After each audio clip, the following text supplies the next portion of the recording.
여러분 안녕하십니까, 진성호입니다. 긴급 속보입니다. 법원이 문재인 전 대통령의 양산 사저 앞에서 문재인을 구속하라고 3번 외치면서 시위를 벌인 60대에게 무죄를 선고했습니다. 자, 지금 민노총, 건설노조 등은 지금 서울 도심에서 1박 2일 시위를 벌이면서 노상 방뇨를 하고 스피커를 크게 틀고 아무튼 불법 시위를 했다는 비판을 듣고 있습니다. 그런데 이런 민노총 앞으로 처벌 어떻게 하는지 보겠습니다. 문재인 전 대통령의 양산 사저 앞에서 문재인을 구속하라고 3번 외쳤다는 이유로 1인 시위를 한 60대를 경찰이 검거해 재판에 넘겼습니다. 물론 기소는 검찰이 했지만 이런 것들이 지금 대한민국이 정의로운가 평등한가 이런 근본적인 의문을 낳게 하는 겁니다. 자, 물론 법을 어긴 시위는 문재인 전 대통령의 양산 사저 앞에서 하거나 서울 광화문에서 하거나 어디서 하거나 처벌을 받아야 합니다. 그러나 그 잣대는 동일해야 할 겁니다. 자, 법원 울산지법이 왜 문재인을 구속하라며 3번 소리친 이 60대 남성에게 무죄 판결을 했을까요? 너무나도 당연한 판결인데 이게 뉴스가 되는 세상이 됐습니다. 진성호의 직설 시작합니다. 자, 경남 양산 평산마을에 있는 문재인 전 대통령 사저 앞 도로에서 1인 시위에 나섰던 60대에게 법원이 무죄를 선고했습니다. 이유는 일상생활의 평온을 해칠 만큼 큰 소음이라는 근거가 없다는 이유 때문입니다.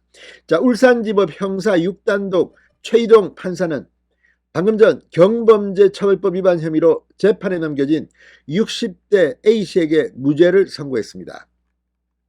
A씨는 2022년 7월 12일 이 경남 양산시 평산마을의 한 도로 앞에서 1인 시위를 벌이며 문재인 전 대통령의 사저 방향으로 문재인을 구속하라고 3차례 외친 혐의로 기소됐습니다.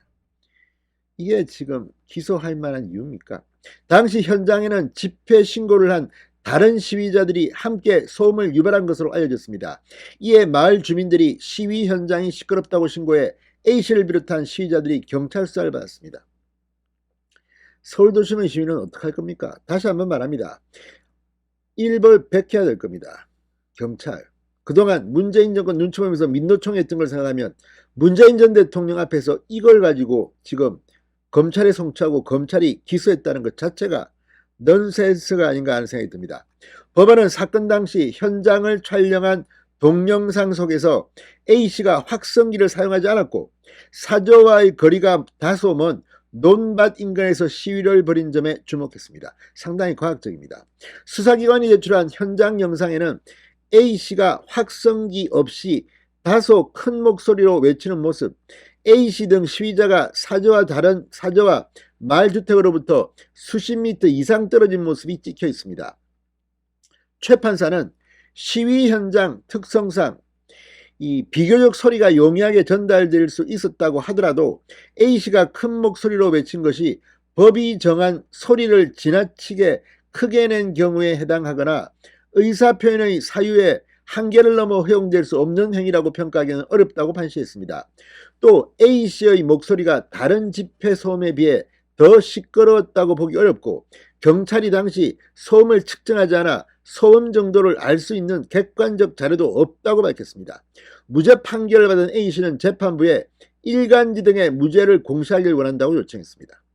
자, 이거 보면 정말 기가 막힙니다. 민노총이 도시 한가운데서 이 시위를 하고 할 때 이거 다 측정한 거 아닙니까? 근데 뭐 했습니까, 경찰은? 아무튼 울산지법의 이 판결이 눈길을 끕니다. 진성호의 직설이었습니다. 여러분 감사합니다.